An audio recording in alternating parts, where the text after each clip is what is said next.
Spider-Man no es un superhéroe. Usa su disfraz para ocultar quién es en realidad. Atrapa a los criminales, salva a los niños y lucha contra los supervillanos. Pero aún así, no es un superhéroe. Y no estoy hablando del Spider-Man turco agitando una navaja porque menudo desastre. Hablo de su versión clásica y también de su adaptación de Sam Raimi porque es la más cercana al original. Hasta el año 2002 la gente aún no sabía mucho de cómo se trasladaban los cómics a la pantalla. Era una verdadera ruleta. A veces las películas que salían no estaban nada mal y a veces nos tocaba ver a George Clooney con pezones de goma y a Schwarzenegger haciendo cosplay. Nadie tomaba los cómics en serio y la película con Tobey Maguire fue la única que logró obtener una ganancia bestial en taquilla, más de 820 millones de dólares en todo el mundo.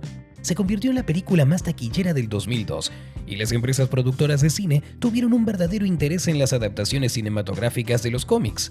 Fue precisamente Spider-Man de 2002 el que hizo que el público en general se interesara por los superhéroes, aunque este personaje no era uno de ellos. Casi 20 años después, No Way Home ganará cerca de 2.000 millones de dólares gracias a la nostalgia de Spider-Man de Maguire, pero el público que lo ovacionó de pie en las salas de cine ya habrá olvidado que en otros tiempos este personaje no era más que un chico que llevaba un disfraz.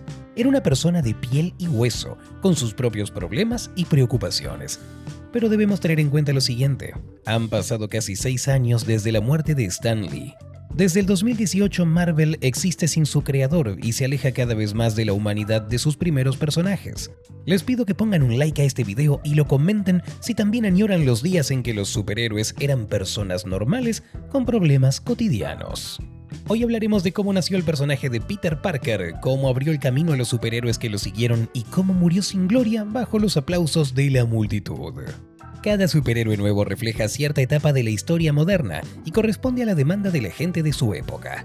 Los primeros superhéroes fueron creados a principios de la década del 40 en medio de la Segunda Guerra Mundial, cuando la gente estaba desesperada por tener un símbolo de esperanza y victoria.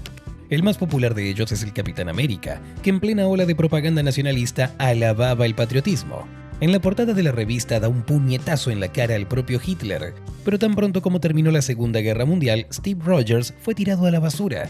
Ya nadie quería leer nada sobre el soldado ni combates. En 1957 la Unión Soviética lanza su primer satélite, iniciando así la carrera espacial, y al mismo tiempo da un susto a los estadounidenses normales y corrientes con la idea de una posible invasión. Y entonces los que ganan popularidad son los Linterna Verde, que protegen a la gente desde el espacio. Se trata del comienzo de la era del progreso tecnológico, porque entonces todos creían que la ciencia iba a protegerlos de cualquier amenaza. Y entonces viene Flash, rápido y vivaz. Era un científico y vestía un traje cuyos colores recordaban los coches premium de mediados de los 50. Flash simbolizó el comienzo de la era plateada de los superhéroes e hizo revivir este género. Curiosamente, Barry Allen se hizo con el seudónimo de Flash al encontrarlo en un cómic que estuvo leyendo dentro de su propio cómic. El multiverso apenas estaba dando sus primeros pasos. Luego se produce toda una invasión de superhéroes que cambia el género por completo, y es que vienen los Cuatro Fantásticos y vemos que los personajes discuten, intentan romper con la rutina y prácticamente hablan como gente normal en lugar de soltar montones de clichés. En su libro Los orígenes de Marvel Comics, Stan Lee dijo lo siguiente: por primera vez en mi vida estaba creando una historia que, si fuera un lector de cómics, querría tener en mis manos. Al crear los personajes hice que cualquiera pudiera identificarse con ellos. Eran personas de carne y hueso, podían cometer sus errores. Y lo más importante es que detrás de sus trajes no solo había fuerza, sino también debilidad. Y cuanto más pensaba en este concepto, más me apasionaba. El realismo de los cómics de repente se vuelve popular. Los Cuatro Fantásticos son un exitazo, y entonces a Stan Lee se le ocurre otra idea y crea un personaje nuevo basado en una mosca que zumba y trepa por las paredes. Marvel lanza su Spider-Man. Stan Lee adopta un enfoque completamente nuevo para perfilar este personaje tan sencillo y al mismo tiempo tan increíble. Y como los cómics son populares sobre todo entre los adolescentes, el protagonista debía ser un adolescente también, y encima tenía que tener sus problemas personales. Es sorprendente que en los 20 años que lleva existiendo el género a nadie se le hubiera ocurrido antes, ni tampoco en la década de 1940, cuando el 90% de los niños leían cómics. Antes de que llegara Spider-Man, los adolescentes solo eran compañeros de los personajes principales, como lo era Robin, por ejemplo. Y cuando Stan Lee le comentó su idea de Spider-Man a Martin Goodman, el responsable de Marvel Comics, este le respondió que era la peor idea que había escuchado jamás. es que no sabes lo que son los superhéroes, no tienen problemas personales. A Spider-Man lo tuvieron que introducir en una revista que estaba a punto de desaparecer porque había que ver la reacción del público. Y fue un éxito, porque Peter Parker era el más humano de todos los personajes. Iba a la universidad, se ganaba un dinerillo haciendo de fotógrafo, estaba alquilando una pequeña habitación y cuidando de su tía. Todo en él era propio de una persona normal. Intentó compaginar su vida ordinaria con las hazañas de un superhéroe y esto nunca se había visto en el género del cómic. Por primera vez, el personaje principal no se hizo rico ni famoso, sino que por el contrario, su nueva personalidad hizo que tuviera más problemas. Cuando Sam Raimi aceptó realizar la adaptación del cómic, decidió que el protagonista sería el más humano posible. Raimi se daba cuenta de que era importante ofrecerle al espectador no a un superhéroe ideal, sino a una persona normal y corriente, atormentada por sus dudas, por sus errores, igual que cualquiera de nosotros. ¿Escuchaste todo eso? No. Bueno, escuché porque estaba... Por esa misma razón, Raimi no le dio a Tobey ningún lanzatelarañas. Pensó que un estudiante no era capaz de inventar un dispositivo así. Al principio los fans criticaron con vehemencia esta idea y Marvel incluso temió que una desviación así del original hiciera fracasar la película. Pero fue precisamente este paso el que permitió al público confiar en el protagonista y verlo como un humano más. Spider-Man es el superhéroe más popular del mundo porque es como cualquiera de nosotros y porque no es un superhéroe, es un personaje que nació en la intersección de géneros, entre historias de superhéroes y drama. Su conflicto no tiene nada épico, es muy personal, subjetivo y autorreflexivo. Y si Raimi decidió abordarlo no desde el lado de los superpoderes y los atributos heroicos clásicos, sino desde el lado del drama y del conflicto personal, es por eso, tenía que ser algo que a todos nos resultara familiar. Lo primero que oímos en la película es la pregunta ¿quién soy yo? En la segunda parte este conflicto se lleva a un nuevo nivel, y Raimi lo enfatiza en el momento en el que aparecen dos trajes. Peter no puede elegir, no sabe nada sobre sí mismo. ¿Quién es él? ¿Es Spider-Man o es un chico normal? ¿Quién quiere ser? ¿Hacia dónde va su vida? ¿Le saldrá algo con Mary Jane? ¿Se convertirá en un gran científico? ¿A dónde lo llevará su nuevo poder? ¿Y este cambio merecerá la pena? Nunca te avergüences de quién eres. Las dudas atormentan a toda persona cuerda. Peter acude al médico para que le ayude a entenderse a sí mismo. Está lleno de ira, odio y pensamientos contradictorios. ¿Quién eres? No lo sé. Comete muchos errores. No podemos considerarlo un personaje 100% positivo. Si recordamos la primera película, nos daremos cuenta de que Peter no salva al mundo como un superhéroe clásico. Intenta conseguir dinero para impresionar a la chica. Se pone a discutir con su tío. Y sé que no soy tu padre. Deja de pensar que lo eres, tío Ben. Se venga de sus enemigos. Sus necesidades no son problema mío. Su enemigo número uno no es un supervillano que lanza bolas de fuego, es el padre de su mejor amigo. Y lo curioso es que al principio Norman Osborn se muestra como un padre atento y cariñoso, lo que hace que su transformación en el duende sea aún más dolorosa para Peter. Al principio había un plan de colocar en la primera película al personaje de Venom, pero Raimi decidió reemplazarlo con el Duende Verde para mostrar el conflicto entre padres e hijos. En una entrevista, Raimi dijo que un conflicto familiar le parecía mucho más interesante que el choque entre el bien y el mal. Una historia más personal hacía que la película fuera más realista. El padre siente desprecio hacia Harry, pero a Peter le quiere. Creo que quiere adoptarte. Quieres lograrlo por ti mismo. Me agrada. Él me amaba. No. Me despreciaba. Si algún día necesitas algo, llámame. Raimi crea conflictos más prosaicos. Sus personajes no son en blanco y negro, tienen muchos matices y facetas. Norman Osborn no era una mala persona, tenía una doble personalidad, igual que Peter. Otto Octavius tampoco era un mal absoluto. Intentó darle a la humanidad una fuente de energía ilimitada. Una vez me habló sobre inteligencia, como un don para utilizarlo por el bien de la humanidad. Flint Marko intentó conseguir dinero para que a su hija moribunda la pudieran operar. Y Peter trata a todo el mundo con desprecio, ataca a los villanos con rabia. Para él los matices no existen, se mete en cada pelea porque recuerda lo que pasa si te quedas al margen pensando que no es asunto tuyo. Peter, al haber creído que mató a Flint, comparte su alegría con la tía May, pero ella está en contra de cualquier violencia. El hombre araña no mata gente. Antes de adaptar Spider-Man, Sam Raimi hacía películas de terror y a su drama de superhéroes le añade elementos de terror también. La escena en la que Peter va a matar al ladrón está llena de odio puro. Es una de las escenas más fuertes de todo el universo Marvel. En ella oímos los gritos apagados de Peter y en vez de planos generales vemos tomas amplias, subjetivas. Todo se nos muestra muy de cerca. En lugar de la libertad de volar en la red, de repente tenemos sensación de claustrofobia, de ira opresiva. Los efectos informáticos son mínimos y los prácticos, en cambio, son los que prevalecen. Peter persigue al ladrón hasta una habitación oscura, lo acorrala como si fuera un animal, le golpea la cabeza contra el cristal y lo tira por la ventana. Este único asesinato por venganza se siente 10 veces más poderoso que los millones de asesinatos de personas en Infinity War, porque este conflicto personal tiene un significado muchísimo más grande para Peter. No me lastimes, dame una oportunidad, tan solo una. No compadezco los problemas de los Vengadores, no los entiendo, no sé qué quiere decir eso de conflicto universal. Luchar contra extraterrestres y hechiceros de un pasado paralelo no me parece emocionante, pero sí me parece emocionante el conflicto que tiene un adolescente al descubrir que posee un poder enorme. Quiero saber a dónde le llevará. Peter no es un superhéroe, no se dedica a salvar el mundo, persigue al asesino de su tío y se venga de él mostrándose cruel porque esta venganza es lo único que le ayuda a dejar de sentirse culpable. Un gran poder conlleva una gran responsabilidad. Y si se mete en cualquier pelea es porque una vez se abstuvo de participar en una, y fue lo que hizo que viera las cosas de otra manera. A mí los problemas de Peter Parker me parecen convincentes y sobre todo cuando el que hace su papel es Tobey y quien dirige la película es Sam Raimi. Peter es un chico que no tiene dinero, ni es guapo, ni tampoco es popular en su instituto. No tiene un traje de $1 millón regalado por Iron Man. Y al principio de la película, la chica que le gusta no le hace caso. Tobey es el único de los 3 Spider-Mans cuyo papel es el de un perdedor. Mientras sea Peter Parker, seguirá siendo un perdedor, solo que cuando se pone su disfraz, se vuelve hábil, listo y seguro de sí mismo. Y fíjense que a Holland tuvieron que enchufarle a un amigo rechoncho y nerd, porque este actor de nerd no tenía nada. Esa es la principal diferencia entre el Spider-Man de Tobey y los de Garfield y Holland. Cuando se quita el traje, se convierte en Peter Parker, no en un Spider-Man sin el traje. El personaje de Tobey Maguire era el de un perdedor total que sufría bullying por parte de todos sus compañeros. Su Peter es un buen estudiante, pero sus habilidades sociales son mediocres.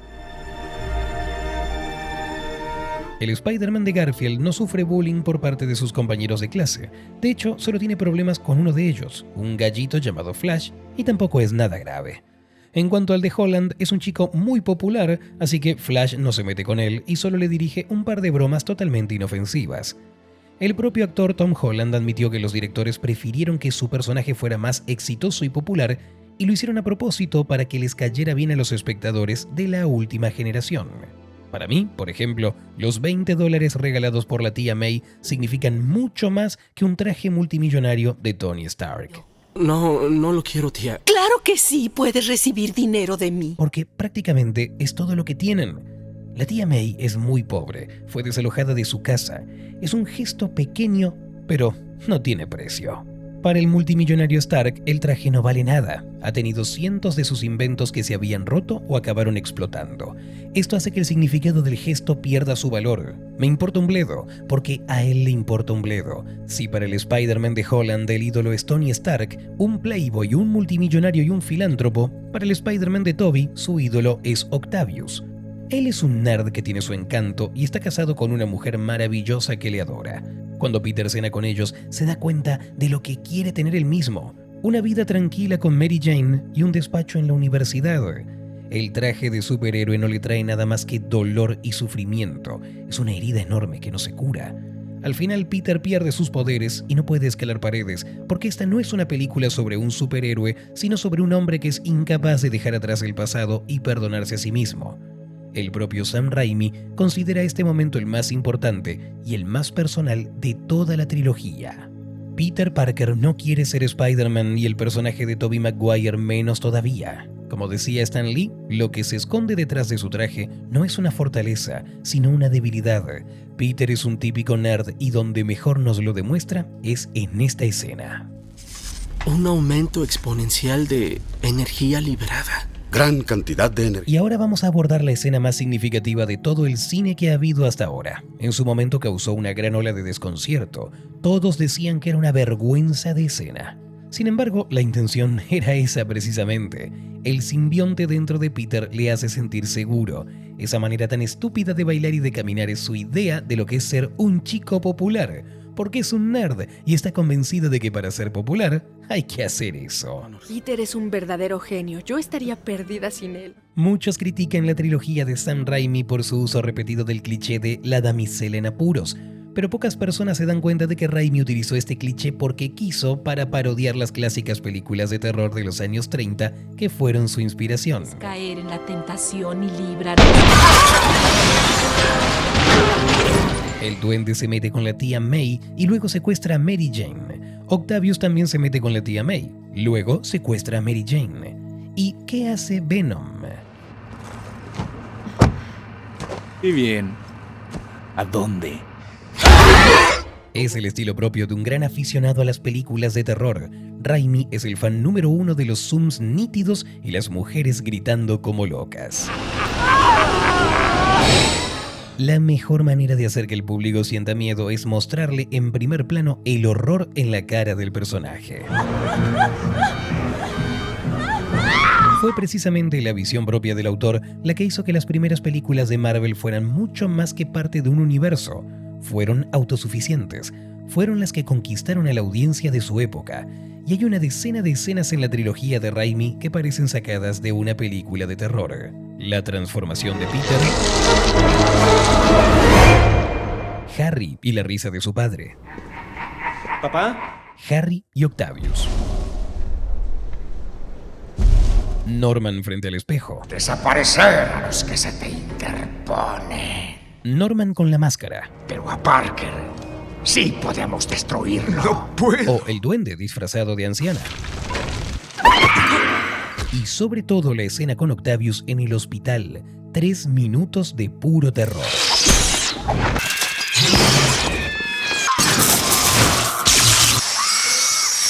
O tomemos como ejemplo los primeros X-Men. Aparecieron antes del éxito de Spider-Man. No parece un producto fabricado en serie porque entonces aún no existía ninguna fórmula funcional para ganar dinero. Se trata de una breve historia personal sobre un hombre sin memoria y una chica que no debe tocar a su novio. Y la productora Fox, que fue la que estrenaba la película, ni siquiera estaba segura del éxito del proyecto. Su presupuesto fue recortado a propósito por temor a que nadie fuera a ver una película sobre unos mutantes extraños. Batman, de Christopher Nolan, y el primer Iron Man son las últimas películas de autor del género de superhéroes. Todo esto fue antes de que las productoras finalmente establecieran unos estándares rígidos. Esto ya se notó para el final de la trilogía con Tobey. En ella no tenía que haber ningún Venom, solo el Hombre de Arena. Simplemente se agregó apresuradamente al guión para comenzar a inflar el universo y acostumbrar a la gente al género y a que unos personajes les hagan publicidad a los otros. A Sam Raimi simplemente no le dejaron rodar el tercer Spider-Man como él quería, y en cuanto a sus ideas para la cuarta parte, simplemente fueron rechazadas y lo tuvo que dejar. En una entrevista del año 2022, Raimi admitió que aún seguía dándole pena el resultado de la tercera película. Dijo que le gustaría volver a rodarla, esta vez sin Venom y preservando la historia personal al pie de la letra. Llevó a Peter Parker a la pantalla tal como lo había creado el propio Stan Lee, un hombre con problemas personales que no lograba encontrar su lugar en el mundo. ¿Qué necesito? ¿Qué es lo que debo hacer? Pero la empresa productora lo exprimió y lo tiró. Luego ocurrió lo mismo con el Spider-Man de Garfield, que incluso criticó públicamente a Sony por no haber parado de interferir en el proceso creativo. Y ahora podemos ver cómo exprimen al Spider-Man de Holland. Está lejos de ser el último que veamos en la pantalla.